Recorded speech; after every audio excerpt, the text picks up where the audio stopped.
perdão é uma das mais poderosas ferramentas para que um relacionamento subsista, pois todo ser humano, independente de sua nacionalidade, condição financeira, etnia, ele precisa em algum momento do perdão. Porque todos nós um dia iremos falhar e todos nós, por consequência, necessitamos de ser perdoados. Precisamos de um abraço restaurador, de um carinho e de um gesto de perdão. No nosso programa hoje, estamos recebendo dois amigos especiais. Um já é figurinha carimbada aqui do programa, que é o pastor Merlington Oliveira, e o outro, o pastor Bill Santos, com quem eu tive o privilégio de estudar teologia, ainda lá no IAE. E eu sou prova viva de que inteligência não se aprende por osmose, porque eu ficava coladinho dele e não aprendi nada, mas ele sempre tirava notas boas, né? Seja bem-vindo, pastor Merlington. Boa noite. Uma boa noite, meu amigo. É uma alegria, é um prazer estarmos juntos novamente. Muito obrigado pelo convite. Pastor Bill Santos, é uma satisfação estar contigo também. Uma honra, um privilégio participarmos do encontro dessa noite. Boa noite, pastor Bill. Obrigado. Muito obrigado, professor. Muito obrigado pela oportunidade de estar aqui. É uma honra para mim. É uma alegria. E eu espero que o meu português meio quebrado aqui dá para entender. E nós vamos nos esforçar para que o pessoal possa entender. Mas muito obrigado por esse privilégio. Considero uma grande honra estar com vocês. Assim, para começarmos o nosso programa, vamos pedir então ao pastor Merlington que faça uma oração para nós.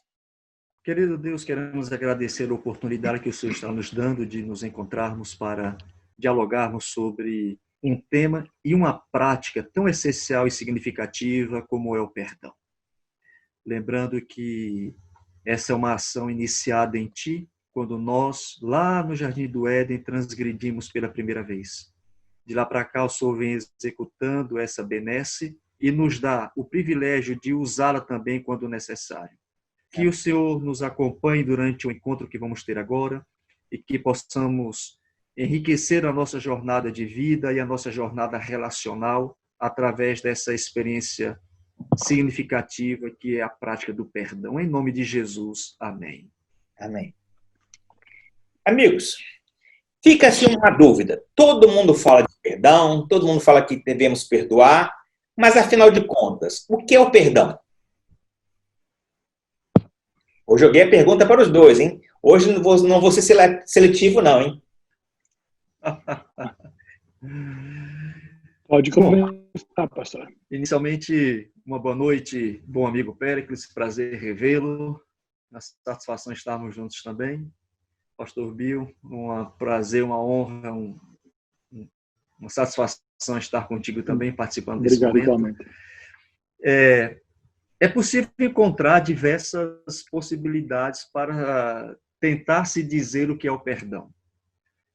A gente encontra diversas e inúmeras explicações para o que significa ser o perdão. O perdão é uma prática, é mais do que uma teoria.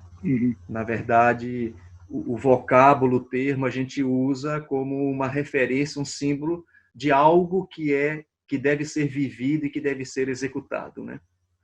Nesse sentido, em linhas gerais, a gente poderia dizer que o perdão é a atitude que alguém assume para abdicar, para deixar de lado o direito que ela tem de se sentir zangada com alguém, de se sentir ressentido com alguém, de se sentir magoado com alguém. Então, de uma maneira bem rápida e talvez introdutória, a gente poderia dizer isso acerca do perdão.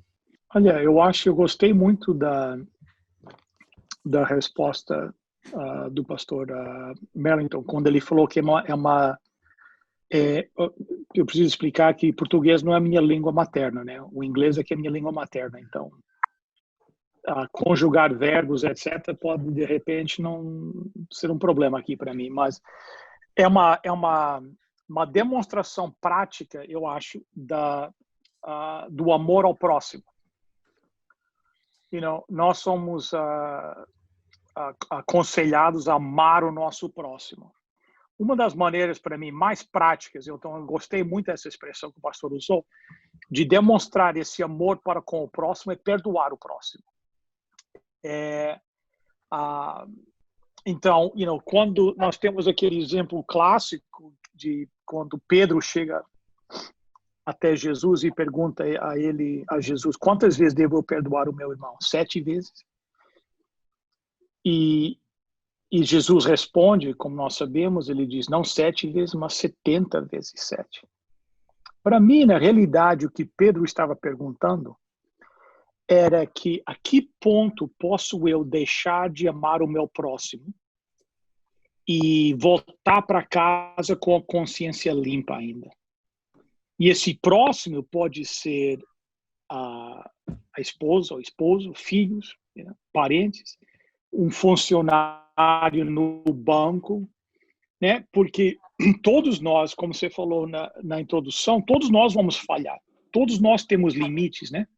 E para mim, a Pedro chegar a Jesus e fazer essa pergunta, ele estava dizendo quais são os limites, a que ponto posso eu deixar de amar o meu próximo e voltar para casa com a consciência limpa, sabendo que nem Deus iria perdoar essa pessoa. Então, é uma demonstração prática do amor, na minha maneira de ver, do amor ao meu próximo.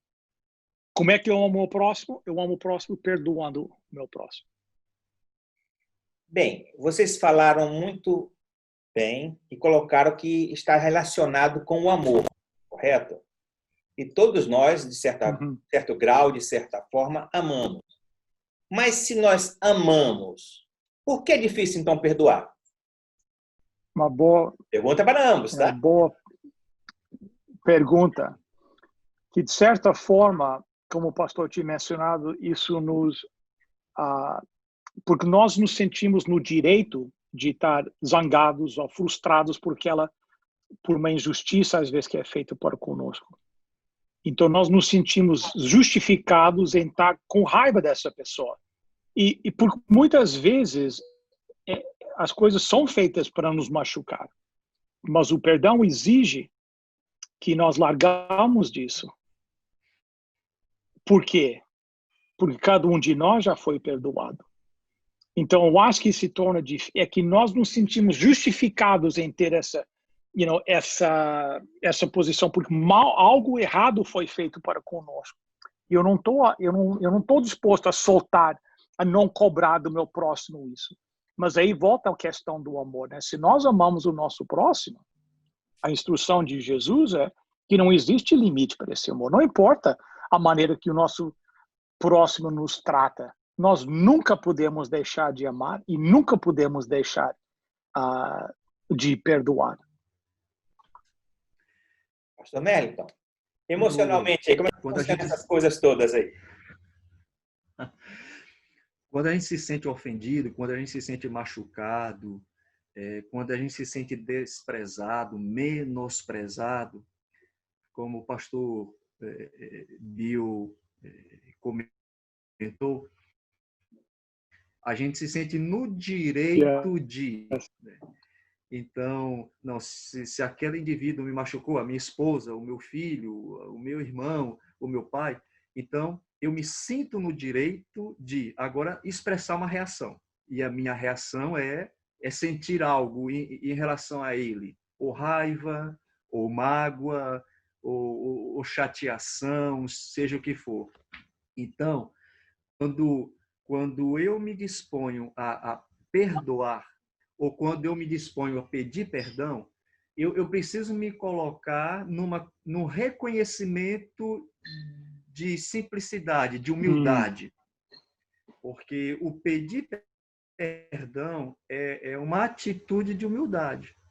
Yes. Eu abandono esse meu direito que eu sinto, né, de ter pelo outro em razão do que ele fez comigo, e aí eu tenho que abandonar. Agora, existe um aspecto bem significativo também, e me agradou ouvir o pastor Bill fazer menção a esse assunto. não é natural nosso perdoar, porque não é natural nosso amar. O que é natural nosso é sentir raiva, é odiar, é querer a vingança, porque a natureza pecadora, a nossa natureza pecaminosa, ela nos leva a essa atitude. Então, é uma luta contra a própria natureza.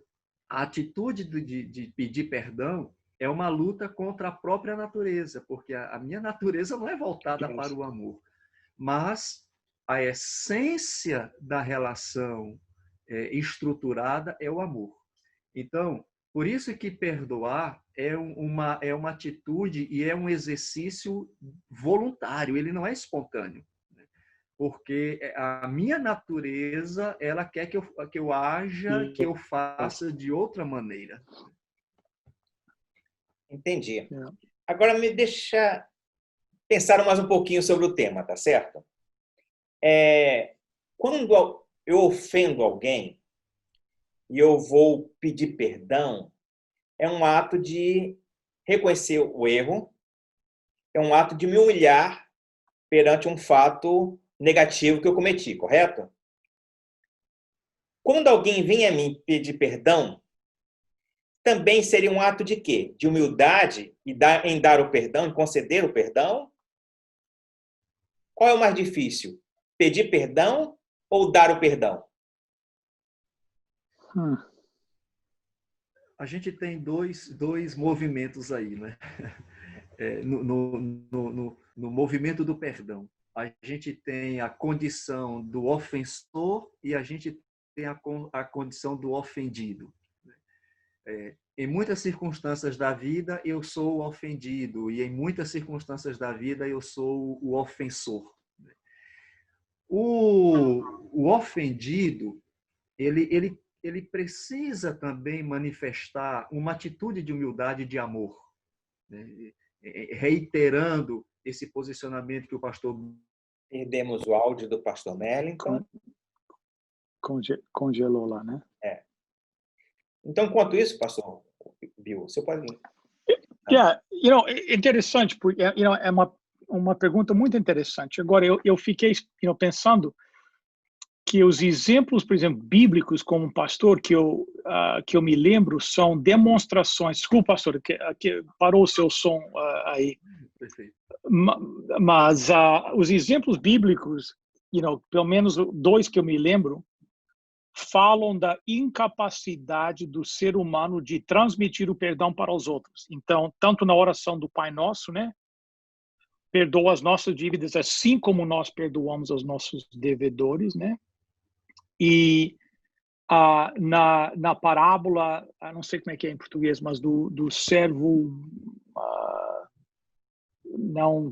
que tinha roubado os 10 mil talentos, não sei como é que é o termo que vocês usam em português. Talentos, que pois encontra o seu conservo na rua, acabou de sair da presença do seu rei, onde uma quantia enorme foi perdoado. Ele encontra alguém que ele deve uma fração disso, né? Em comparação, hoje seria tipo, ele foi perdoado 10 milhões de dólares e o seu próximo deve 5 dólares. E ele é incapaz de passar para o próximo o perdão que ele acabou de receber. Então, isso me leva, e que eu acho que, como o pastor falou antes, que é contra a nossa natureza, porque é de nos humilhar. Mas é interessante que os exemplos bíblicos, que pelo menos esses dois, falam da importância de nós. Imagine, qual será o testemunho de uma pessoa que diz ser seguidor de Jesus Cristo, que numa cruz, passando pela a vergonha e a dor e o maltrato e tudo, com todo o direito de estar bravo e estar zangado, entendeu? Numa cruz ele diz assim: Pai, perdoa-os porque não sabem o que fazem. E eu, como seguidor desse exemplo, como é que eu não vou passar o perdão para com o meu próximo? Como é que eu posso reconciliar? Onde é que está a coerência em dizer eu sou um seguidor de um homem que na cruz disse, Pai, perdoa-os porque não sabem o que fazem, e eu sou incapaz de passar esse perdão para com o meu próximo. Então, ambos são difíceis. Para mim, eu acho que o que é mais prejudicial é a incapacidade de nós, de um cristão, passar esse perdão para com um próximo, por causa do testemunho o testemunho disso, que isso, um testemunho negativo dessa incapacidade de passar esse perdão. Mas, é soltar a pessoa. Eu estou dentro, como o pastor falou, é egoísmo, é o orgulho. Eu estou justificado em estar bravo com você. E eu acho que você não sofreu o suficiente ainda pelo aquilo que você fez por mim. Eu tenho todo o direito de estar, entendeu? Então, Jesus falava bastante que os filhos de Deus tinham que demonstrar esse amor para com o próximo, né? É verdade. Então, quem sabe esse é o mais difícil? Não sei. Eu acho que ambos são difíceis. Então, retomando.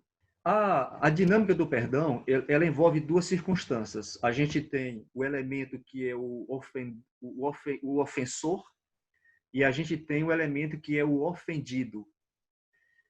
Para ambos, o espírito da humildade e do amor pelo outro precisa estar presente. Então, a dificuldade que às vezes a gente tem de manifestar o perdão para o outro que vem me pedir perdão é porque eu também me sinto numa condição de ter sentimentos negativos em relação ao que me ofendeu. Já que você me ofendeu, eu vou sentir raiva de você. Eu vou ter ressentimento de você. Então, eu preciso abdicar, abandonar esse meu ressentimento para substituí-lo por um afeto positivo, de compaixão, de amizade, de querer bem e de amar. Então, a atitude do que oferece perdão também precisa estar atrelada a essa atitude de querer bem ao outro. O pastor Bill fez menção ao exemplo do servo mau, né, que foi perdoado pelo seu senhor e não perdoou o seu servo. Eu me lembro da história de Jacó e Esaú.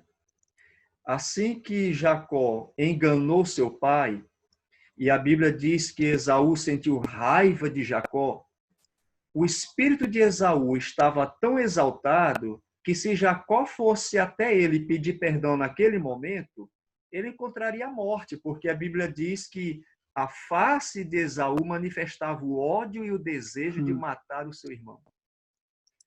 Então, se o ofensor precisa evidenciar humildade e amor pelo outro, o ofendido também precisa ter a mesma atitude para manifestar para o outro, ao invés de raiva, de ressentimento, de desejo de vingança, a compaixão, a amizade, o bom trato, o querer bem também, né? É verdade. O pastor Bill estava comentando que no perdão tem o ofensor, tem o ofendido, e ele trouxe para dentro dessa relação, através até do exemplo da oração do Pai Nosso, né, a presença de Deus. Então já não somos mais duas pessoas, já são três pessoas. E até quando ou até onde é importante a presença de Deus nessa relação de amor, de conciliação entre duas pessoas? Pode levar, pastor. Aqui em Efésios tem um verso muito bonito sobre isso que eu gosto de vê-lo com frequência.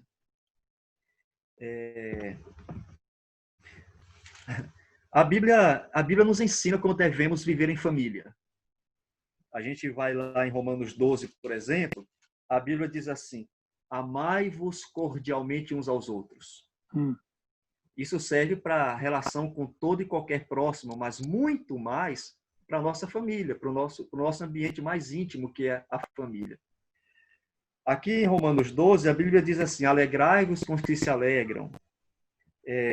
Passando um pouco mais, aqui no livro de Colossenses, a gente encontra Deus dizendo o seguinte, Colossenses capítulo 3, fale sempre a verdade um com o outro, nunca conte uma mentira para o outro.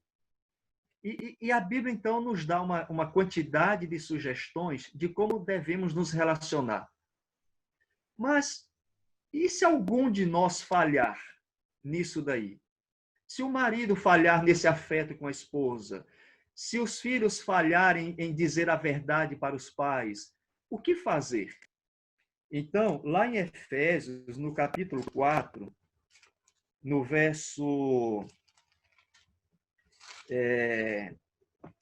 32, diz assim: sede pacientes, benignos e compassivos uns com os outros.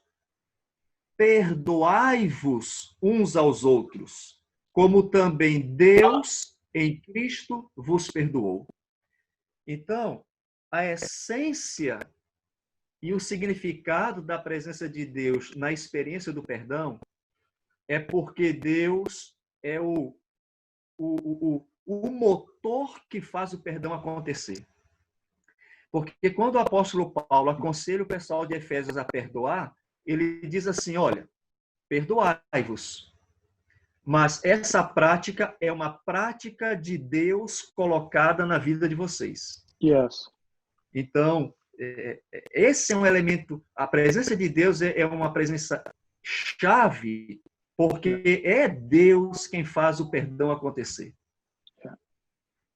Como o pastor falou mais cedo, porque é contra a nossa natureza, né? Sim. Tudo na minha natureza diz para não perdoar, para não pedir o perdão. E a Bíblia nos fala que a nossa mente nos ilude, né? Assim que vocês falam, né? A nossa mente nos convence que nós estamos justificados em ou não pedir perdão ou de não dar o perdão.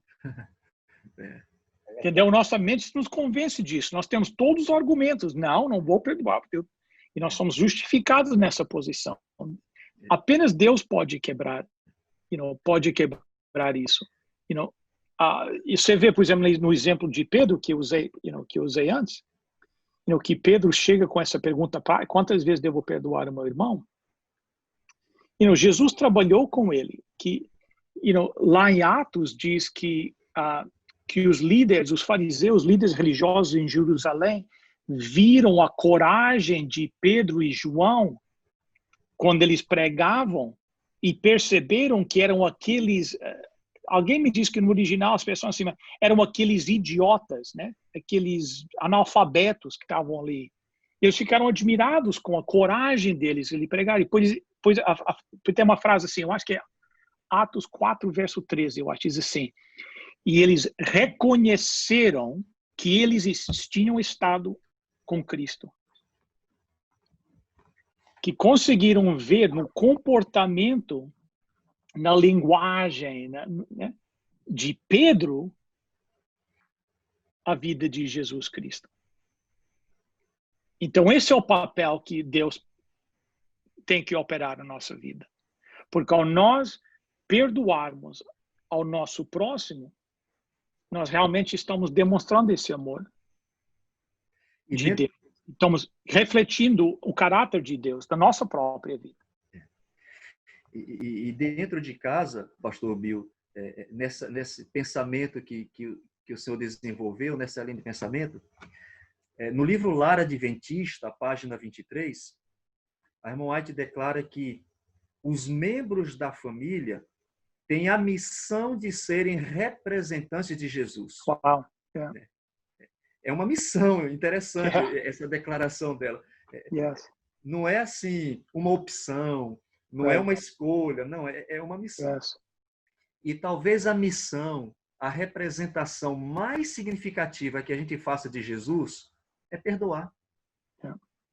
Porque essa foi a essência da presença de Deus diante de Adão e Eva, quando Adão e Eva desobedeceram.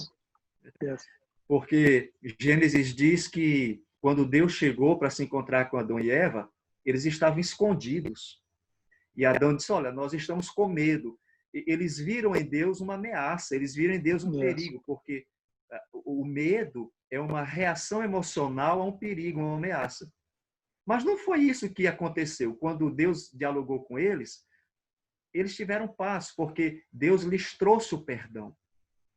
Então, essa experiência de Pedro que o pastor Bill usou, e essa linha de raciocínio de que os discípulos passaram a ser vistos como se tivessem estado com Jesus, e de fato estiveram. E é isso que em família a gente precisa ser. Yes. Nós somos um representante de Jesus dentro da nossa família. E talvez a principal experiência da manifestação do amor é perdoar o erro do outro, como Cristo nos perdoou, como Deus nos perdoou. Verdade. Esse é o desafio, né? Yes, sem dúvida. Mas eu quero botar mais pimenta nesse angu, já que você está aí, pastor Melton, na Bahia, né? Não sei como que diria essa expressão lá no Canadá, mas é o seguinte, o perdão, ele é inerente à natureza, ao ser humano, ou ele é aprendido? Agora apertei vocês dois, né, não? A Bíblia diz que nós todos somos pecadores, né? Lá em Romanos diz que todos pecaram. E não é da natureza do pecado perdoar. Não é da natureza do pecado desejar o bem do outro e querer o bem do outro. É da natureza do pecado ou sentir medo do outro ou ameaçar o outro. Então, a prática do perdão é uma experiência primeiramente adquirida pela concessão que Deus faz. Ele nos dá essa prática que é natural dele, né? Então, ela é primeiramente adquirida e ela é depois exercitada. Então, a experiência do perdão passa pelo exercício da prática do perdão. E quanto mais eu manifesto essa prática, mais eu estou preparado para exercê-la quando for necessário outra vez. Yeah. E é muito interessante porque o mundo tem exatamente a ideia oposta, que pedir perdão, perdoar é sinônimo de fraqueza, algo que os fracos fazem, né? E, na realidade, como o pastor falou, nessa prática do perdão, que a nós exercer, nós nos tornamos cada vez mais fortes, porque o que acontece é que, ao eu perdoar alguém que me ofendeu, eu não estou deixando que essa ofensa mais manipule a minha vida. Eu estou me soltando disso. Isso me coloca numa posição de mais força. Mas é completamente contrário. 4 anos atrás, quando Trump estava para ser eleito, ele teve uma entrevista e foi feita a pergunta se ele uma vez pediu perdão. Ele disse bem, não, eu acho que eu nunca pedi perdão. Nunca. Entendeu? Então o mundo, por quê? Porque o mundo vê isso como fraqueza, pedir perdão. Os fracos é que fazem isso, né? Os fortes não vão pedir perdão. Não, por que pedir perdão? Então é algo que, sem a presença de Deus, é impossível de fazer. Mas quanto mais, como o pastor falou, gostei dessa expressão, quanto mais nós praticarmos o perdão, mais nós sentimos a liberdade que não sei como assim expressar, mas como isso nos liberta, né?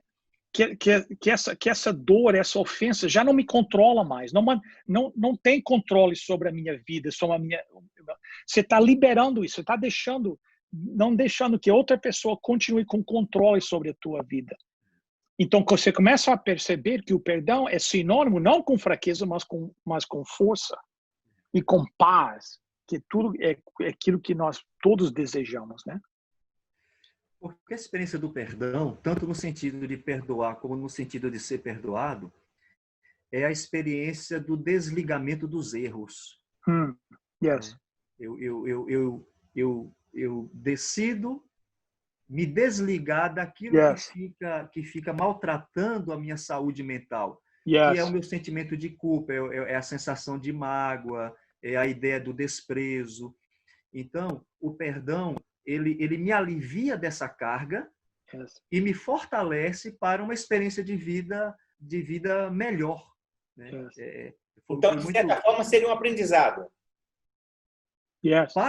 É um aprendizado, é uma jornada da vida. Exatamente. Então, podemos dizer o seguinte: o perdão, ele é uma faceta do amor, é isso? Mas que ele precisa ser aprendido, praticado. E quanto mais eu praticar, mais facilidade eu tenho de perdoar. Muito bem. Agora, e às vezes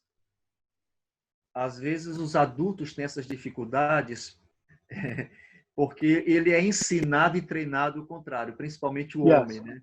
O pastor interessante. fez menção aí de que, às vezes, o ato do perdão, tanto de pedir como de oferecer, é um sinônimo de fraqueza. Aquele ditado de que fracos não sentem, fortes não sentem emoções.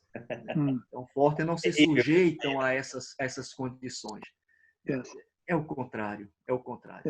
Na verdade, os fortes é que praticam essas atitudes, né?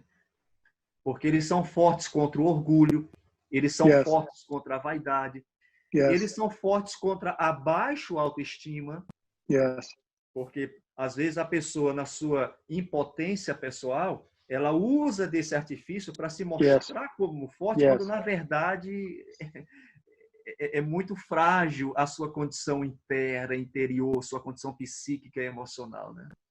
Verdade. Agora, eu vi vocês falando aí que eu preciso perdoar para me libertar, eu preciso perdoar para ser salvo, né? E eu tenho prestado atenção em algumas pregações, em algumas falas, em algumas frases, né? Que o perdão está se tornando, me parece, um ato egoístico, né? Você precisa perdoar para ser salvo. Opa, então se eu preciso ser salvo, eu tenho que perdoar. Você precisa se perdoar para poder você estar bem. Então tem que ir lá perdoar. Não que eu queira perdoar, não, mas é que eu quero estar bem, quero estar livre, quero estar tranquilo. Vocês acham que isso está acontecendo?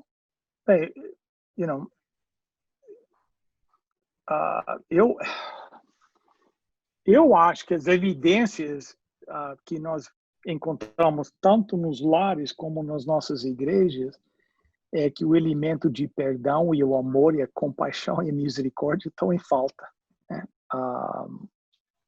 Então, não é um quid pro quo, não sei como é que seria isso, não é uma, eu faço, entendeu? É uma condição do coração. Deixa eu só explicar um pouco que eu estou falando isso. Outro dia eu estava lendo um texto e a pessoa dizia o seguinte: eu vou perdoar porque eu quero fazer minha parte. Ele que se lasque. Eu quero você estar tranquilo. Era minha vida de paz. Então se tornou, me parece, que está se tornando um ato egoístico, entendeu? Ellen White, nós estávamos lendo ontem, estou lendo Eventos Finais, né? E ela fala lá do amor para com o próximo, que essa será uma das evidências da presença de Deus na vida dos filhos de Deus, seria o amor ao próximo. Mas ela nota que diz que existem pessoas que praticam esse amor, mas a motivação está errada e Deus não aceita. Que vão dizer assim, não, mas eu emprestei dinheiro para começar empresas e fundei hospitais e dei comida aos pobres, mas a motivação por trás disso, que só Deus conhece, porque Ele é que conhece o coração, né? Estava errado, e que ela diz que Deus não vai aceitar essas obras, porque embora as obras fossem nobres, a motivação por trás da obra, né? E essa é uma das lições que Jesus tentou ensinar, né? Que é a motivação, o espírito, né? O espírito em que nós é que Deus vê. É por isso que Deus julga, porque só Deus pode ler isso, entendeu? Então,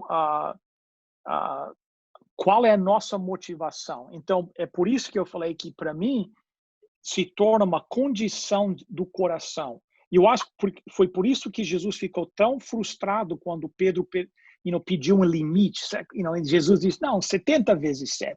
que não tem o limite. Por quê? Porque um seguidor de Jesus Cristo é assim. Para eles é natural perdoar. Eles não sabem como agir se não tiverem perdoando, entendeu? Então vem do interior, vem de uma transformação do coração.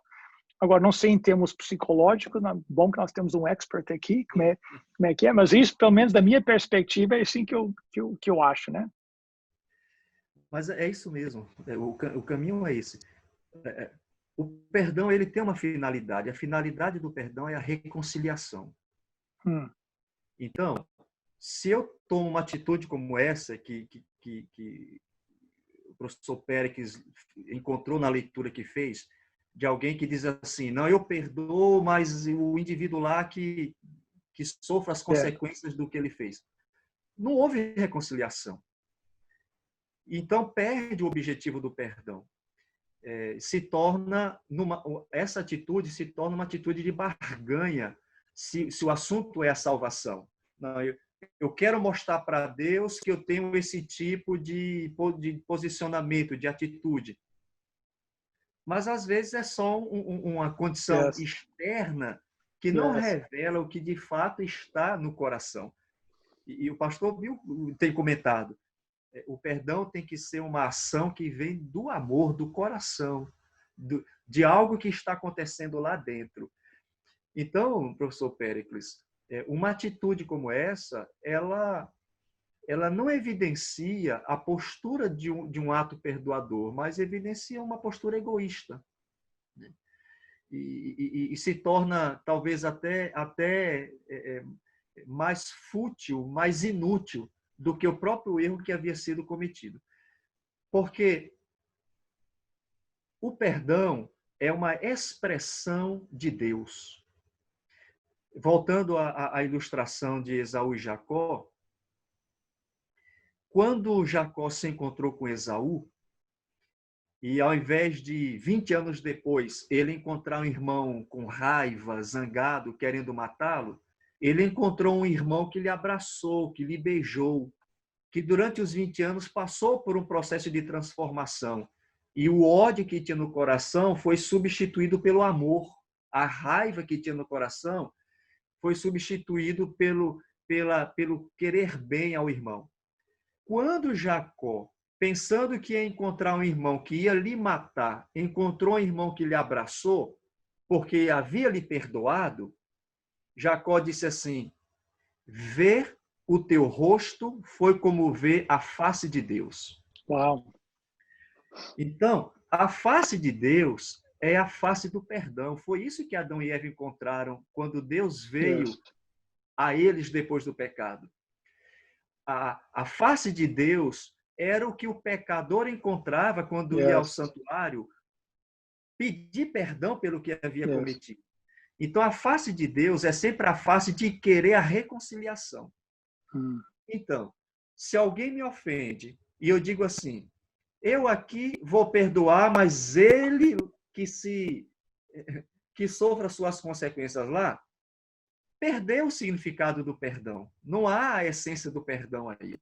Primeiro, porque não há o resultado do perdão, que é a reconciliação que deve existir. E, espiritualmente falando, não há a manifestação da face de Deus para o outro. Então, essa é uma atitude não muito saudável, né? Praticar o perdão nessa perspectiva não é saudável, não traz benefício. Certo. Eu percebi muito bonito. Que falaram de perdão e sempre atrelando perdão à conciliação. Está correto? Ok. Bem, eu cometi uma falta contra meu irmão, vou lá, peço perdão, mas não existe reconciliação mais, não voltamos a ser mais amigos. Houve perdão ou não? Boa pergunta. Às vezes, alguns dizem assim, olha, eu me reconcilio com você, mas eu não me concilio mais com você. Eu vou viver a minha vida, não tenho mais raiva de você, não tenho mais nenhum sentimento negativo com você, mas eu não quero você mais perto de mim, porque não dá. Esse é um ponto melindroso. Não é fácil dar uma resposta para essa pergunta. É por isso que eu estou apertando, jogando para vocês que é apertar bastante aí. Porque, por exemplo, você tem um esposo, uma esposa, digamos que o esposo traiu a esposa. E ela foi muito machucada com essa traição, ela ficou muito ofendida, ela se sentiu humilhada, ela se sentiu desprezada, ou seja, todos os sentimentos não saudáveis que alguém pode experimentar. E acaba pedindo a separação e o divórcio e se separa. E lá no dia do divórcio, numa última oportunidade, quem sabe, o marido diz assim, olha, eu entendo que você não queira mais viver comigo, mas, por favor, me perdoe. E ela vai dizer assim, não, eu lhe perdoo, mas eu não tenho mais confiança suficiente para voltar a viver com você como marido e mulher. Então, me parece que a atitude do reconciliar juntamente com o conciliar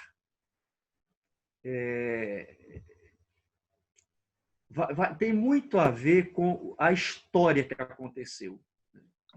O ideal é que a reconciliação seja acompanhada da conciliação. Mas nem sempre isso é possível. Eu usei um exemplo aqui, talvez até um exemplo um pouco mais simples do que outros mais intensos que a gente pode encontrar, né? Então, a reconciliação pode existir. Agora, o concílio entre os dois, a permanência um não se sente mais inimigo do outro, mas não significa que precisa continuar vivendo dentro da mesma casa. Vão ser amigos, vão sorrir quando se encontrarem, vão se cumprimentar, vão apertar a mão, vão dar um abraço, mas necessariamente não vão viver mais dentro da mesma casa. Então, a gente precisa olhar com muito cuidado cada uma das experiências. É difícil generalizar uma situação como essa. A intenção do perdão é sempre a reconciliar, né? Mas nós estamos num mundo de seres humanos falhos, né? Nós temos lembranças, a memória, e nem sempre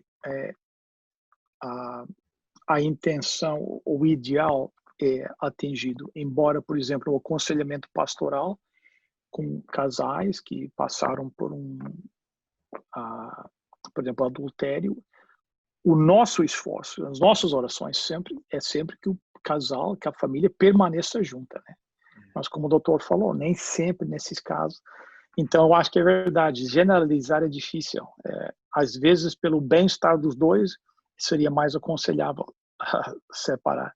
Mas o nosso objetivo primário sempre é facilitar ou fazer com que haja uma reconciliação. Deixa eu contar uma história para vocês. Há um ano, aproximadamente, eu fui procurado por um casal que houve traição de uma das partes. Sentamos, ouvi o caso, ouvi a história, as partes isoladamente, depois em conjunto. Ainda fizeram 3 sessões. E antes da 4ª sessão, o marido me procurou. Ele falou, não está dando nada certo. Eu disse, como não está dando certo? O que está acontecendo? Eles choraram, conversaram e propuseram-se a recomeçar, né? Não, que nós saímos daquela sessão, na 3ª sessão, no caso, melhor dizendo, ele falou assim, eu preparei algo diferente. Saímos daqui, fomos jantar num lugar especial, um lugar bem bonito. Depois, eu a levei para um hotel, mas lá ela se negou a ter relações comigo. Me rejeitou de pronto.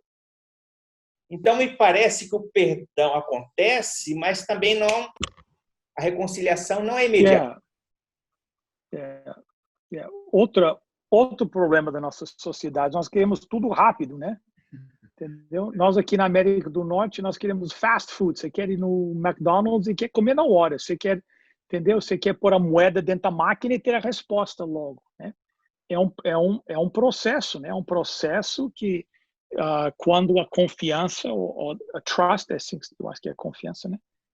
É quebrada, demora para isso, para voltar. Então, pedir perdão, dizer, olha, me desculpe, não é uma frase mágica que imediatamente, entendeu? Não, nem em todos os casos. Embora, com Deus nós sabemos, a promessa que Deus é quando nós nos humilhamos e confessamos, Ele é justo e bom para nos perdoar as nossas dívidas. Ele diz que jamais vai se lembrar delas. Mas isso é um ato de Deus, um ato divino, né? A realidade no ser humano é que às vezes demora um tempo para restabelecer o relacionamento quebrado, mas nós queremos tudo rápido nessa nossa sociedade, né? É um processo. Se um filho chega na presença do pai e o pai pergunta assim, filho, onde você estava que a essa hora da noite você chegou em casa agora? E o filho diz assim, pai, me deixa em paz, e vai para o quarto e fecha a porta. É diferente de uma esposa que vê o marido chegando em casa sabendo que ele estava traindo com outra pessoa em outro lugar. Então, a intensidade emocional é diferente de uma experiência para outra. Então, esse é um ponto. O outro ponto é que cada pessoa ela tem uma dinâmica emocional. Cada um tem o seu tempo emocional. É possível que alguém com 2, 3 dias, depois de ter sido ofendido e de ter feito a reconciliação, já esteja sorrindo, já esteja tomando sorvete, comendo bolo, fazendo festa na vida. Mas há pessoas que já têm uma dinâmica emocional diferente. Às vezes, essa mesma experiência com essa outra pessoa leva 7, 8, 9, 10 dias até que a condição emocional se reorganize. Então, a gente precisa ter tato, a gente precisa ter discernimento e muito cuidado. Talvez esse marido ele tenha uma condição tipológica de personalidade mais expansiva. E talvez essa esposa tenha uma condição tipológica de personalidade mais reservada. No expansivo, a reação é mais imediata. Na tipologia reservada, ela é um pouco mais lenta, ela tem o seu próprio tempo. Então, o que a gente precisa compreender nas nossas relações de família, quando precisamos ressignificar as nossas relações, é de entender o tempo de cada um. Então, doutor, seria... Tem muito a ver com a tipologia da sua personalidade, né? Então, seria mais ou menos, então, como, por exemplo, várias pessoas, quando estão enlutados, assim, não sei o que se diz, cada um passa pelo processo, o ciclo de maneira diferente, né? Então, quando morre alguém na família, as pessoas lidam com com essa tragédia de maneiras diferentes. Seria mais ou menos esse tipo de comparação, assim? Sim. A ofensa, a mágoa, a experiência da ofensa, a experiência da mágoa, da decepção, ela é um luto que não tem a mesma intensidade de um luto por morte, mas ela é um luto porque algo se perdeu temporariamente. Se perdeu a paz, se perdeu o respeito, se perdeu a confiança, se perdeu a espontaneidade na relação. Então, toda perda, ela provoca uma experiência de luto de alguma maneira, né? E é exatamente isso, pastor. O senhor comentou perfeitamente. Cada um tem uma maturação emocional, não é isso? E não dá para dizer que um é melhor do que o outro nesse sentido. São diferentes. Exatamente. Exatamente. Bem, O perdão pode ser dado, ele pode ser liberado em diversas situações da vida, né, das relações humanas. Mas, no entanto, existe assim alguma relação, alguma situação em que é mais difícil se conceder o perdão? Olha, na minha cultura, que eu sou filho de portugueses, né? Meus pais são portugueses que migraram para o Canadá em 58 e 59. Então, na nossa cultura, eu acho que na cultura brasileira, vocês são primos nossos, né? Então, deve ser mais ou menos a mesma coisa. Para mim, pessoalmente, a traição, ou por exemplo, alguém vem em minha casa, janta em minha casa, e depois, por exemplo, fala algo a meu respeito. Isso para mim é muito difícil. Então, eu acho que quanto mais nós temos investido no relacionamento, mais nós nos abrimos e investimos de nós, se torna, para mim, pessoalmente, se torna mais difícil nessas horas de perdoar. Eu não creio que existe situações que não, da perspectiva humana, que não merecem o perdão. Nós sabemos que existe um pecado imperdoável, né? Mas eu não acredito que no relacionamento humano que existe essas condições. Mas, por exemplo, para mim, essas ideias de uma traição, de uma pessoa que você achava que era leal a você e faz algo, por exemplo, para mim, a traição de Jesus, né? Já a traição de Judas traindo Jesus, Judas que passou tempo lá dentro do grupo comendo com eles, entendeu? Isso para mim, da maneira que eu sou, isso para mim seria um pecado imperdoável. Como é que você pode fazer um negócio desses, passando tempo junto? Entendeu? Para mim isso que são as situações mais difíceis. Eu estou sendo sincero. São essas que eu luto, com essas situações. Porque você esperava mais da pessoa. E uma das lições que eu estou aprendendo na minha vida é que, quem sabe, eu tenho que abaixar. Não é justo eu colocar as minhas expectativas sobre a outra pessoa. Que eu esperava que essa pessoa reagisse de tal maneira. E como ele ou ela não reagiram da maneira que eu tinha estabelecido expectativas, para mim, se torna mais difícil para perdoar. Mas, dizendo isso, não existe situações no contexto humano que não merecem, que eu posso segurar o perdão e esperar que Deus me perdoe. Não sei se isso faz sentido para vocês. Mas... Sim, faz bastante sentido. Muito sentido.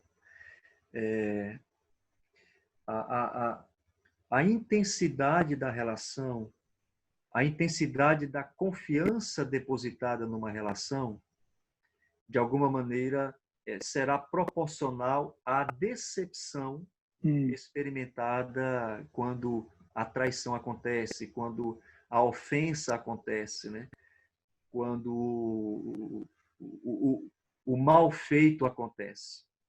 Agora, esse é um ponto interessante.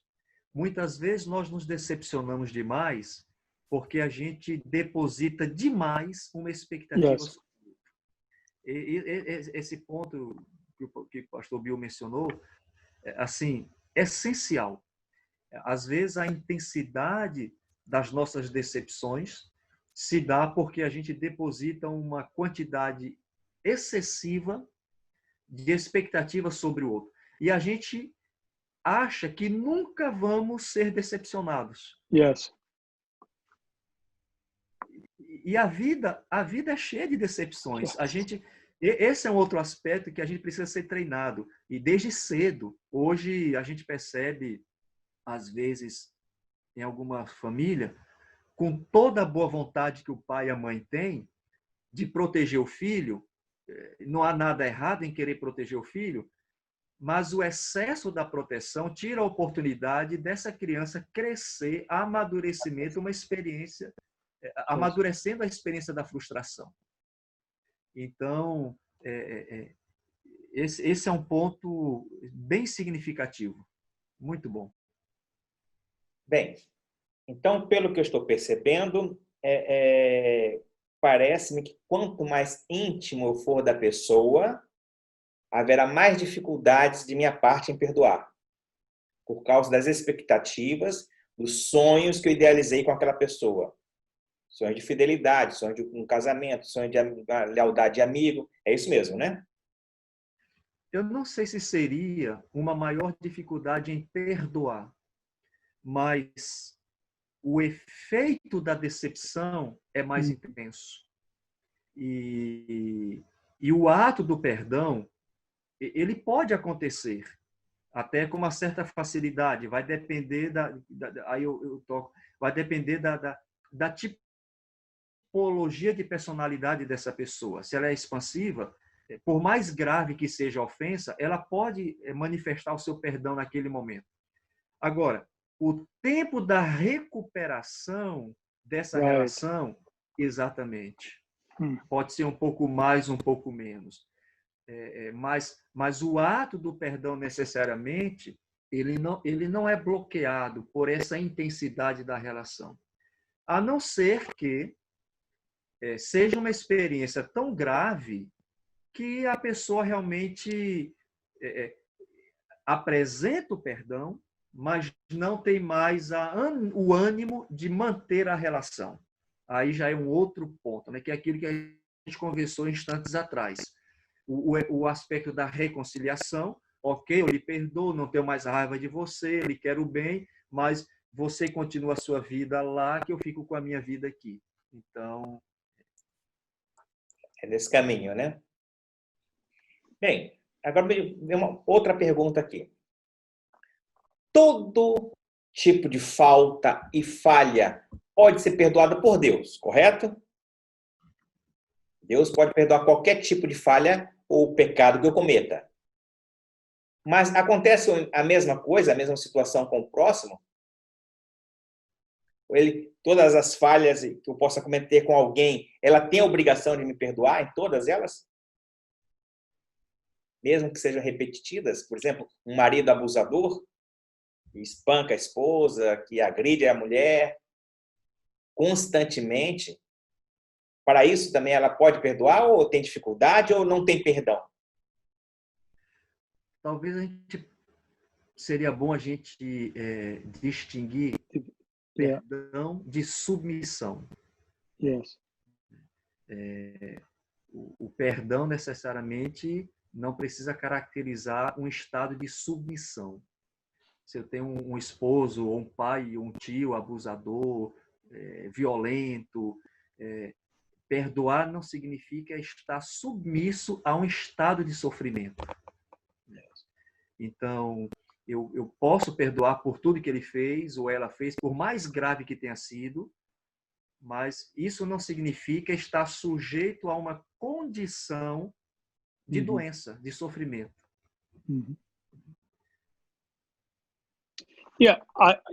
Às vezes nós melhor entendemos o porquê desse comportamento, o porquê, né? Algo que aconteceu na vida desse indivíduo quando era criança, etc., que tem uma influência, mas eu concordo com o doutor. Ninguém deve se colocar numa situação ou permanecer numa situação que é prejudicial à sua, como ele falou, submissão. Não, isso é completamente... Mas no perdão você pode liberar esse processo, soltar. Senão, o abuso, embora não está continuando assim fisicamente, mas continuará psicologicamente. Então, de certa forma, o perdão seria uma maneira de soltar isso, como nós falamos antes, né? Soltar isso, mas agora, mas sair dessa situação que é, prejudicial. Porque uma das condições, eu quase que diria assim, uma das condições de direito, né? Não sei se essa não seria uma palavra muito forte, muito intensa, mas assim, Jesus falou: no mundo tereis aflições. A gente não tem como evitar as condições do mundo.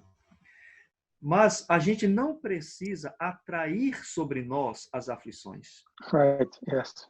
Se é uma situação aflitiva que nos acomete, e a gente não tem como nos desvencilhar daquela situação, é diferente. A realidade bem diferente é eu atrair a aflição sobre mim. A irmã White, ela levando aqui para o aspecto religioso um pouco, houve um movimento na sua época de implantação de uma lei dominical em alguns estados americanos. E as pessoas questionaram para a irmã White: escuta, e agora o que é que a gente vai fazer? A lei dominical está aí, vamos afrontar essa lei, vamos fazer o que a gente tem que fazer. E a lei dizia que ninguém devia trabalhar no dia de sábado. No dia do domingo. A questão não era nem de culto, não era uma obrigatoriedade de culto, mas era uma obrigatoriedade do não trabalho. E a irmã White diz o seguinte: não vamos atrair perseguição sobre nós.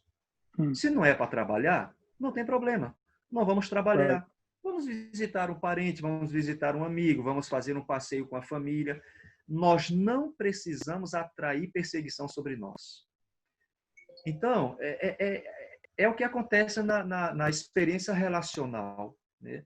A gente não tem que se sujeitar a uma condição que seja insalubre.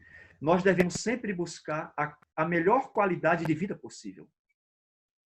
No livro Caminho a Cristo, a irmã White escreve o seguinte: o Senhor deseja ver felizes todos os seus filhos.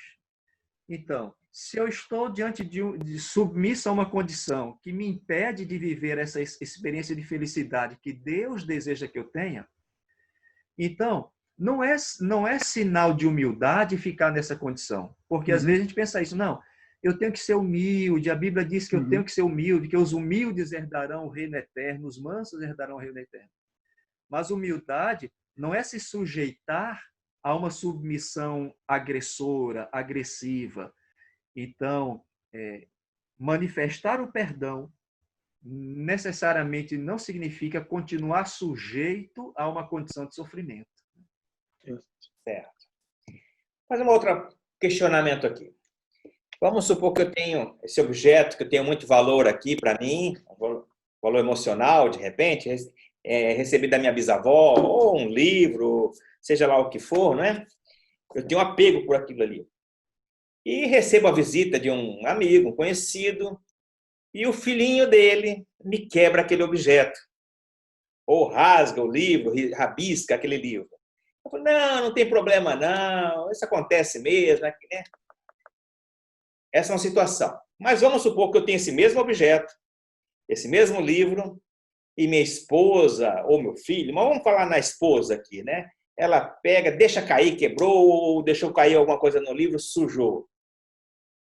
Aí o velho homem vem à tona, né? O leão ruge dentro da gente. Fala: como você é capaz disso, fazer uma coisa dessa? Você não presta atenção em nada. A situação é a mesma, mas o comportamento é diferente. Por que esse tipo de cobranças, né, é tão forte com aquelas pessoas conhecidas, pessoas mais achegadas, e tão liberal, assim, perdoador, né, com as pessoas desconhecidas?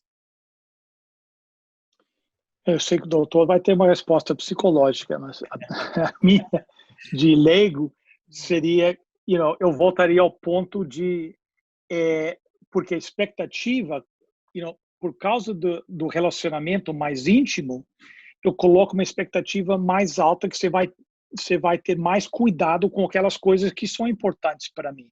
enquanto a minha expectativa de outra pessoa que eu não tenho um relacionamento tão íntimo, entendeu? Eles não vão se interessar, eles vão ser mais descuidados com isso.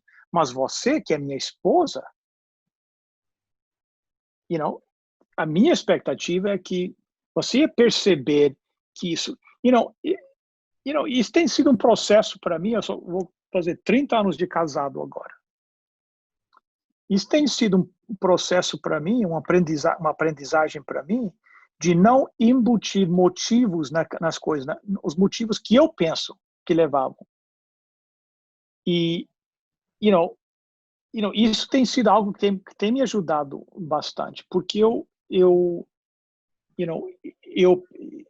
é que, eu na minha cabeça tinha a razão, eu sabia por que por que isso aconteceu, porque foi descuidado, porque você não respeita as minhas coisas, entendeu? Mas na realidade foi um acidente, da mesma forma que a criança foi um acidente. Mas a expectativa que eu tenho de um é mais do que o outro, então para mim é uma ofensa maior e mais difícil. Eu vou reagir com mais força e vou ter mais dificuldade em perdoar. Essa é a perspectiva leiga. Agora vamos escutar do expert, que vai explicar se é assim ou não. Não sei exatamente.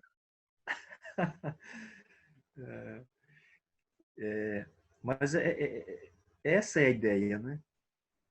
Eu sempre espero que aquele que está no círculo da minha intimidade seja mais zeloso. E, de fato, eu acabo me decepcionando mais quando essa pessoa machuca, estraga um objeto que eu pensava que ela cuidaria de uma maneira melhor. Perfeito. Eu daria uma outra sugestão. Nós temos que valorizar mais o ser humano do que os objetos. O que acontece é que, às vezes, nós depositamos uma carga emocional gigantesca nos objetos. Isso é verdade. Mesmo que tenha sido um objeto que foi uma herança de minha avó e aquele objeto me remete à pessoa da minha avó. Então, num caso como esse, eu sinto que a pessoa que descuidou ofendeu alguém representado naquele objeto. E aí eu me sinto machucado porque alguém da minha apreciação, do meu apreço, foi menosprezado. Agora, eu preciso entender o seguinte: por mais que aquele objeto represente uma pessoa, o objeto não é a pessoa. A pessoa, nesse momento, foi aquela que, por descuido ou intencionalmente, estragou o objeto. Então, eu preciso valorizar a pessoa que estragou. E aí vai naquele conceito de Jesus do apego aos bens materiais, que pode ser uma caneta até uma casa, um carro, o que quer que seja. Eu preciso ter os bens materiais para usá-los porque eles me são úteis. Eu não devo usar as pessoas, eu devo usar os objetos. O problema é que, muitas vezes, eu faço do objeto o meu foco de investimento emocional e desprezo a pessoa. O objeto é passageiro. Se não passar agora, porque alguém quebrou, vai passar no dia que eu morrer. Aquilo lá já foi. E se eu ressuscitar na volta de Jesus, o objeto não vai aparecer na volta de Jesus, mas a pessoa vai aparecer no dia da volta de Jesus. O meu marido, a minha esposa, o meu filho. Então, a gente precisa aprender a investir as nossas emoções e o nosso apreço na pessoa e não nos objetos, né? E esse é um exercício gigantesco. Então, essa liberação de perdão me parece que é mais difícil com aqueles que estão próximos, mais ligados a gente. Porque nós somos mais exigentes com eles, é isso? A experiência da intimidade traz algumas liberdades que, às vezes, a gente descuida.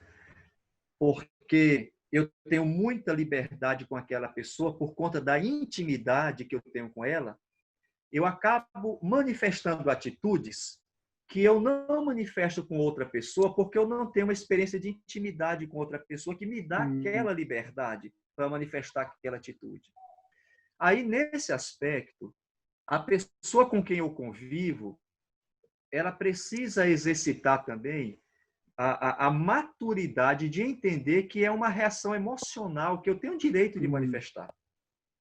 Assim como ela também tem o direito de manifestar quando ela se chateia, se zanga, se decepciona por alguma coisa.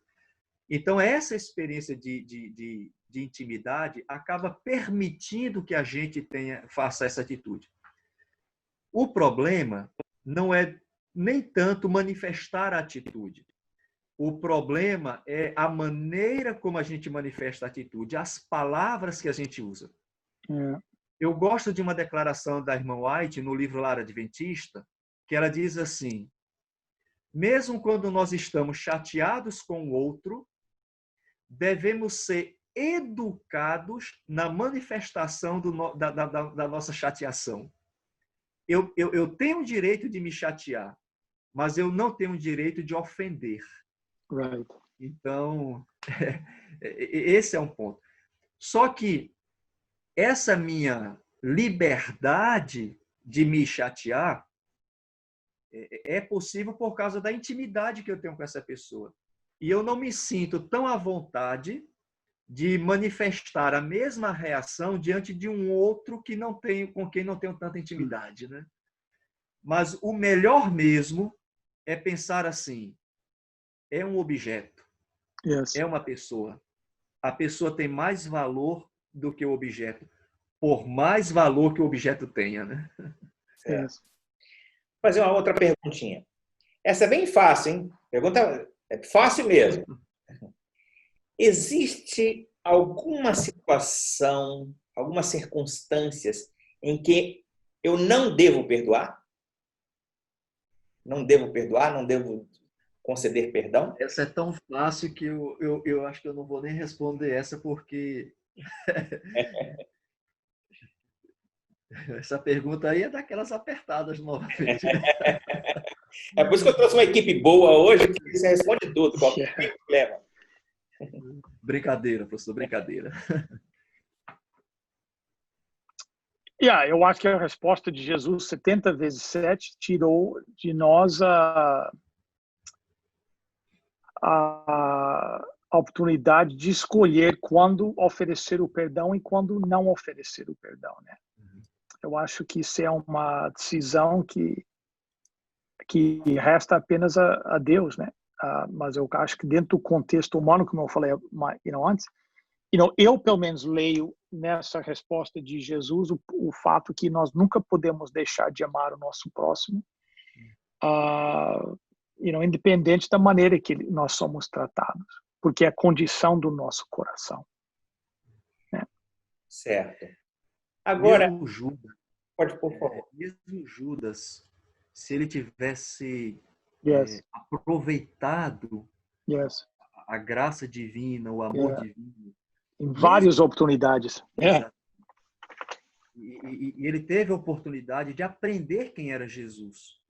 Então, Judas não precisava ter se enforcado, Judas não precisava ter perdido a sua salvação. Porque mesmo tendo feito, talvez, o ato de traição mais grave na história do universo, que foi entregar Jesus para a morte, se ele tivesse ido a Jesus depois, muito possivelmente ele teria tido o mesmo resultado que Pedro teve. Porque, de alguma maneira, Pedro também foi um traidor. Então, mesmo Judas, ele poderia ter aproveitado. Então, como o pastor Bill comentou, nós temos todas as oportunidades para termos a chance de perdoar alguém. Certo. E quanto mais grave a ofensa, mais significativo se torna o perdão. Né? Exato. Vamos pensar o seguinte. a pessoa vem me pedir perdão, ok? Existem outros fatores que, além do ato de pedir perdão, em que devem ser considerados para eu conceder o perdão? Porque, deixa eu puxar um pouquinho mais. Jesus fala, né, que aliás, a Bíblia nos ensina que se nós confessarmos os nossos pecados, né, e abandoná-los, nós receberemos o perdão. E como o próximo? Como funciona isso aí? Porque eu não sei dizer se você vai abandonar os seus erros ou vai continuar vai me agredindo continuamente. Jesus falou que nós, bom, não pode então. Por favor, desculpa. Por favor, pastor. Não, Jesus tinha falado, né? Dá o rosto, né? O pastor Feyerabend tinha um sermão onde ele dizia que Jesus disse para dar o outro rosto, levantar um tapa e não dar o outro rosto, mas ele não disse o que fazer depois disso, né? Então, o pastor Feyerabend tinha um sermão onde ele falava isso. Eu acho que não cai dentro da minha capacidade para avaliar isso, entendeu? Eu acho que a minha obrigação como cristão é que quando o meu próximo chega diante de mim e pede perdão, agora, que eu tenho a obrigação como um seguidor de Cristo de estender essa. Agora, como nós falamos antes, isso não quer dizer que eu vou permanecer numa situação onde eu vou ser abusado, porque ser humilde, ser manso não é ser um tapete, né? O pessoal fica pisando em cima, em cima de de você. Mas, embora eu acredito que isso é minha obrigação como um seguidor de Jesus Cristo. Agora, eu reconheço que não é fácil. Eu já tive em situações que foi muito difícil para mim. Eu tive que levar a Deus e orar e dizer a Deus, eu não sinto vontade de perdoar essa pessoa. Ou porque eu acho que eles não sofreram o suficiente ainda por aquilo que eles fizeram para mim, ou, que eu não acredito que eles estão se arrependendo, entendeu? Mas, quem sou eu para...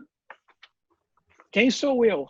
Então, eu levei a Deus em oração e disse, Senhor, eu não quero perdoar, mas o Senhor tem que trabalhar comigo e modificar a minha mente, o meu coração, para que eu possa transmitir aquilo que o Senhor tem feito por mim, pela aqueles que eu amo, e a misericórdia que o Senhor tem demonstrado para com cada um de nós. Eu não posso segurar esse perdão a outra pessoa. Então, por exemplo, eu posso perdoar alguém chega para mim e diz assim, olha, eu pedi dinheiro emprestado, não posso pagar, eu peço perdão, nunca te paguei. Agora, eu posso perdoar, mas agora, será que eu não acho que eu estou dentro da obrigação de emprestá-los dinheiro outra vez?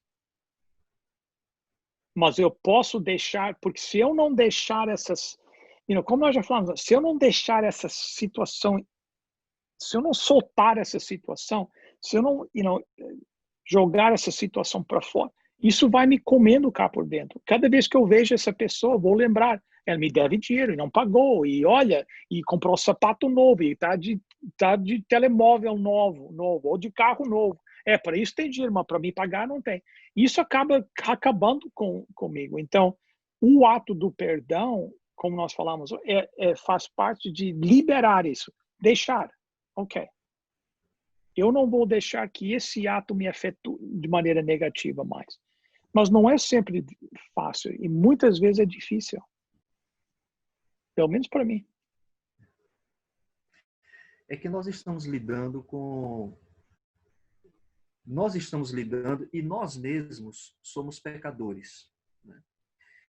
O apóstolo Paulo, por mais experiente que ele tenha sido no crescimento espiritual, ele chegava a dizer assim, olha, o bem que eu quero fazer, eu tenho dificuldade de fazer. E o mal que eu não quero, muitas vezes, é aquele que se manifesta diante de mim. Então, eu preciso amadurecer o pensamento de que, mesmo que eu perdoe uma pessoa uma vez, ela continua ainda sendo pecadora e ela pode, intencionalmente ou não, acabar me machucando de novo. E aí eu não vou perdoar mais. Então, assim, não haverá um dia em nossa vida que não estejamos sujeitos a uma ofensa por pessoas diferentes ou talvez pela mesma pessoa. E isso se torna mais previsível se eu convivo com aquela pessoa dentro da mesma casa. Yes. É o marido com a esposa, é o pai com o filho. Então, essa previsibilidade de desencontros, opiniões diferentes, gostos diferentes. Um gosta de feijão com arroz e o outro gosta sei lá. Então, as diferenças, elas acabam provocando pequenas ofensas, né? Algumas mais, outros menos. Mas, como o pastor Bill mencionou, eu não preciso estar sujeito a uma repetição de ofensa. Claro, se é o meu marido, se é a minha esposa, eu não vou me separar por uma coisinha qualquer, abandoná-lo por uma coisinha qualquer. Aí eu preciso alimentar a minha atitude perdoadora de uma maneira mais significativa. Mas mesmo assim, dependendo do que seja, do contexto e da história, tem um livro da irmã White chamado Casamento, Divórcio e Novo Casamento. Eu não sei se teria, né, com esse título aí. É uma compilação de algumas escritos da irmã White sobre a vida em família. E nesse livro é relatado que muitas vezes as pessoas escreviam para ela pedindo opiniões sobre os seus casamentos, inclusive se deveriam se separar ou não. E claro, o posicionamento da irmã White era sempre assim: olha, o ideal divino é que você nunca se separe. Yes. Mas eu não quero ser juízo e consciência de ninguém, cada um tome sua própria decisão. Mas houve um caso de um pastor que ela disse assim: o melhor é que vocês se separem, porque a qualidade de relacionamento de vocês é tão ruim que se vocês não se separarem, um vai acabar matando o outro. Não matando no sentido de cometer um homicídio, mas provocando um adoecimento emocional tão intenso que a saúde ficaria debilitada. Então, a experiência de cada pessoa, ela é única.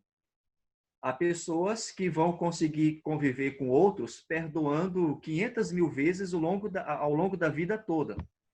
Mas poderá haver situações que não tem jeito. O jeito é, amigo, siga o seu caminho, eu vou seguir o meu, cada um se prepara para o céu, caminhando na sua própria estrada, e vamos aguardar a providência divina para resolver o nosso caso definitivamente. Então, não é fácil essa experiência do exercício constante, né? E não vamos esquecer que no casamento, nós prometemos diante de Deus e testemunhas permanecer naquele relacionamento até a morte, né? Então, eu não tomei esse compromisso com o meu amigo que me pediu dinheiro emprestado e não me pagou. Entendeu? Eu não tomei o voto diante de Deus de continuar emprestando dinheiro a esta pessoa, embora eles não me paguem. Então, como é que se diz? E no relacionamento, esse compromisso que nós fizemos um com o outro diante de Deus, isso é algo muito sério. Então, não é qualquer. Então, isso exige que dentro do casamento, nós temos que desenvolver o ato de perdão, senão o casamento não funciona. Mas nós tomamos um compromisso, que é um negócio, algo sério, que nos compromete. Eu não tomei esse compromisso com o meu vizinho que vem aqui, pede a máquina de cortar grama, mas nunca põe gasolina dentro da máquina, entendeu? E cada vez vem, Agora, eu posso decidir, como um pastor, como um cristão, no meu testemunho, ok, não é nada, eu vou, são $5 de gasolina, eu ponho a gasolina, não me interessa. Mas em outro caso, mas eu não tenho esse compromisso. Então, acho que esse compromisso que nós fizemos dentro do casamento exige que nós fazemos tudo para preservar isso, porque foi um compromisso diante de Deus. Certo. Agora, uma outra pergunta aqui. Eu cometi uma falta contra alguém e depois eu pensei, realmente eu falhei, eu errei. Eu vou lá pedir perdão à pessoa. Me dirijo a ela, exponho meu sentimento de culpa, não é? E peço perdão, mas ela se nega a me perdoar. Como agir numa situação dessa? Como seres humanos, nós temos a liberdade de fazer escolhas. E nós temos autonomia para expressar as atitudes que a gente quer expressar. Então, alguém pode chegar perto de mim, me pedir perdão por algo que foi feito, e eu dizer assim, olha, eu não lhe perdoo não, vá embora, toca a sua vida e não me procure mais porque eu não lhe perdoo. Alguém pode fazer isso? Pode. Tem liberdade para fazer isso? Tem. Mas é o correto fazer isso? Né? Então, dentro de uma perspectiva bíblica cristã, é isso que é essa atitude que a gente tem que manifestar? Então, é possível e alguém pode fazer isso? Pode. Mas é o correto? É o que é cristão? É o que é bíblico? Essa é uma reflexão que a gente precisa fazer. E no final daquela parábola do servo, como é que é em português? Unmerciful, que não mostrou misericórdia para com seu próximo. No final dessa parábola, Jesus disse, então, o meu Pai fará da mesma maneira se vocês do coração não perdoarem o teu próximo. Então, o doutor está completamente certo. Cada um tem o direito de não passar isso, mas a pessoa tem que saber que ao não passar o perdão para com o próximo, está colocando em risco a sua situação com Deus. Porque perdoa as nossas dívidas, assim como nós perdoamos os nossos devedores. Então, não é aconselhado por causa do risco que nos coloca numa situação de risco com Deus. Porque temos esse conselho, essa advertência de Jesus, que Deus fará da mesma maneira com aqueles que não, do seu coração, perdoarem ao seu próximo. Essa seria a segunda dimensão do perdão, né? A minha relação com o próximo, a minha relação com Deus. E a minha salvação está condicionada ao meu relacionamento com o próximo. Muito bem. E o meu relacionamento com o próximo, ele de alguma maneira é uma manifestação da salvação que eu tenho recebido. Exatamente. Se eu me relacionar com o meu próximo naquele sentido da barganha, não, eu vou perdoar porque aí Deus vai ver que eu estou perdoando e vai me perdoar também. Na verdade, acaba sendo uma atitude não saudável, até egoísta. Né? Agora, exato. Quando a partir da minha relação com Deus, eu entendo que eu preciso agir com o meu próximo como Deus age comigo, então a minha atitude de perdão toma uma outra dimensão.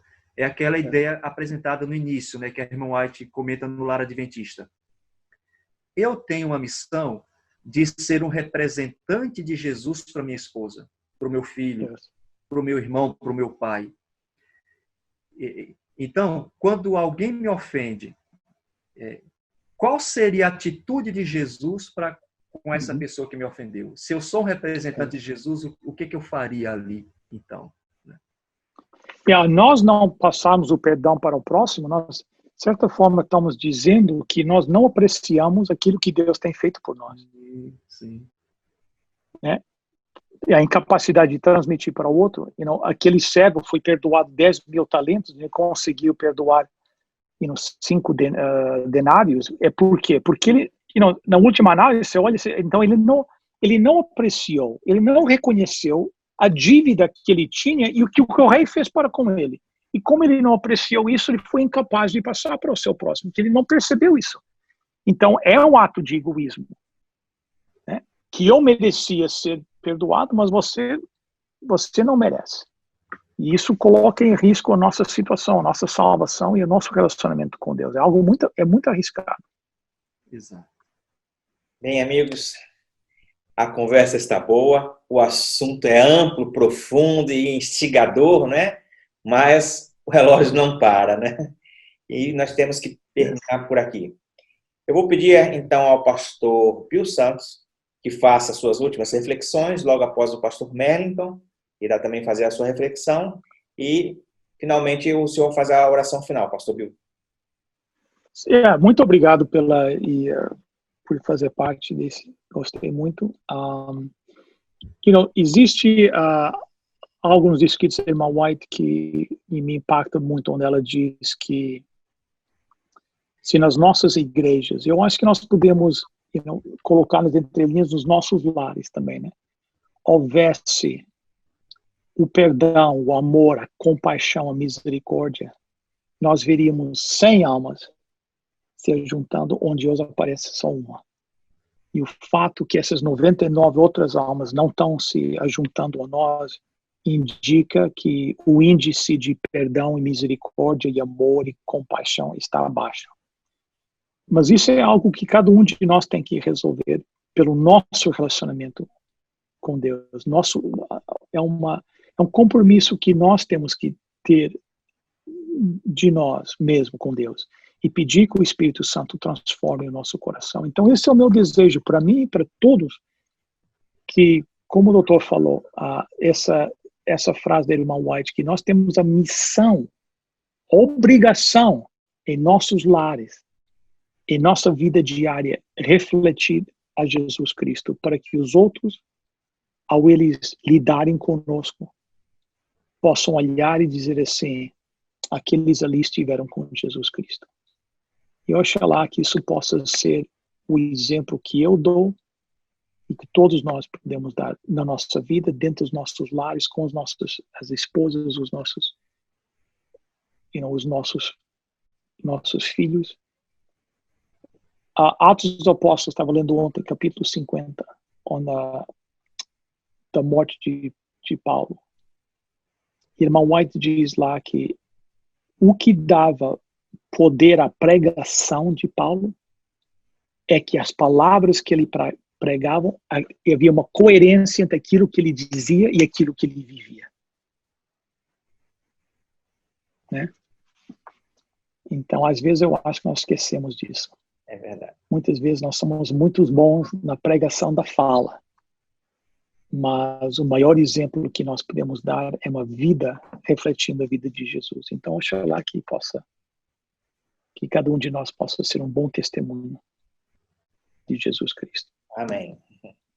Professor Péricles, eu agradeço o convite, a oportunidade de ter sido convidado para participar desse momento. Pastor Bill, foi uma honra, foi um prazer estar em sua companhia. Muito obrigado. Para mim, honra. E termos passado esses momentos juntos aqui. Nós somos seres emocionais também. As emoções, elas nos constituem. Nós somos seres cognitivos, nós somos físicos, nós somos seres sociais e relacionais, nós somos seres espirituais, mas nos constituem também as nossas emoções. Eu me lembro que há uns anos, talvez 10 anos, um pouco mais, a igreja preparou uma lição da escola sabatina que tratou só das emoções. Né? Existem duas emoções básicas. O medo, que foi uma emoção, a primeira consequência emocional provocada pelo pecado no ser humano. E existe uma outra emoção básica que é a paz. A paz. E o medo vem do pecado, é um fruto do pecado, da presença do pecado no planeta. E de onde vem a paz? Jesus disse: deixo-vos a paz, a minha paz vos dou. Agora, como é que essa paz nos é outorgada?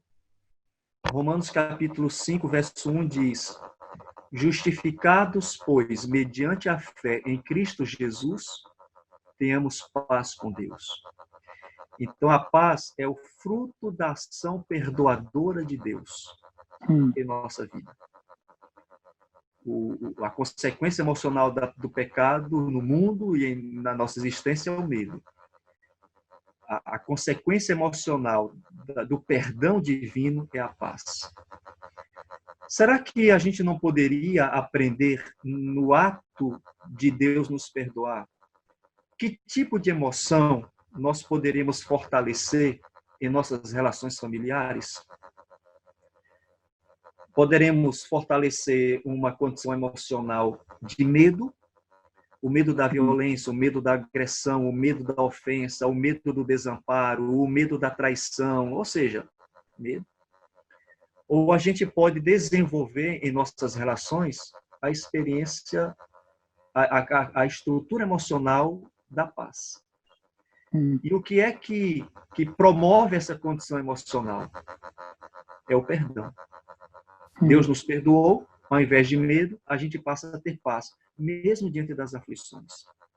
Então, as minhas considerações finais seria para que, como família, nós investíssemos o quanto pudermos para que a principal condição emocional do nosso ambiente familiar seja a paz. Mesmo diante das aflições. E diante das aflições, o que pode produzir a paz nas nossas relações familiares? O perdão. Foi assim que Deus resolveu o nosso problema do medo.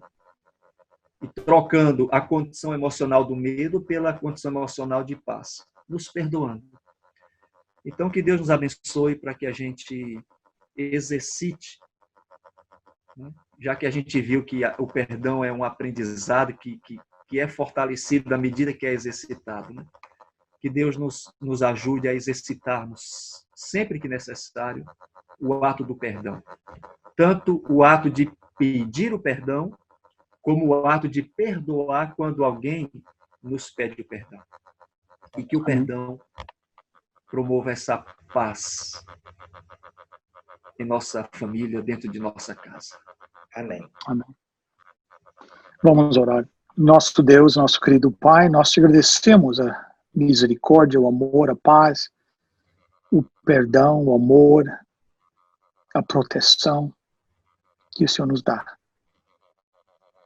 A grande parte das bênçãos que nós recebemos, querido Pai, nós nem reconhecemos. Mas nós queremos, nesta hora, te agradecer por tudo quanto o Senhor faz por nós. Te agradecemos pelos esses momentos que passamos aqui conversando de o perdão, deste atributo divino que está disponível a cada ser que confessa e reconhece os seus pecados e os confessa, que o Senhor é justo e bom nos perdoar. Amém. Querido Pai, que essa manifestação do teu perdão na vida de cada um de nós possa nos motivar, possa transformar o nosso coração para que nós possamos passar esse mesmo perdão para com o nosso próximo. Amém. Querido Pai, que o teu Santo Espírito transforme o coração de cada um de nós. Cada pessoa que vai participar desta discussão, que nós possamos perdoar os nossos próximos, não como um ato para ganhar o favor de Deus, mas porque é a condição do nosso coração. Transformados pelo esse mesmo Santo Espírito. Porque esta é a condição daqueles que um dia serão herdeiros do reino de Deus. Então, querido Pai, pedimos que o Senhor não nos abandone. Que a tua paciência não acabe com cada um de nós, até que nós sejamos transformados nos seres que o Senhor deseja que cada um de nós possa ser. Te agradecemos pelo privilégio de sermos chamados filhos teus. Perdoa a cada um, aonde nós temos falhado. Continua com a tua compaixão para conosco. E que um dia, querido Pai, junto com aqueles que nós amamos, possamos passar uma eternidade contigo, continuando nesta aprendizagem do amor. Porque o amor do nosso Deus é infinito. Esteja com cada um de nós, nos dê uma boa noite. Em nome e por amor de Jesus. Amém. Amém. Amém.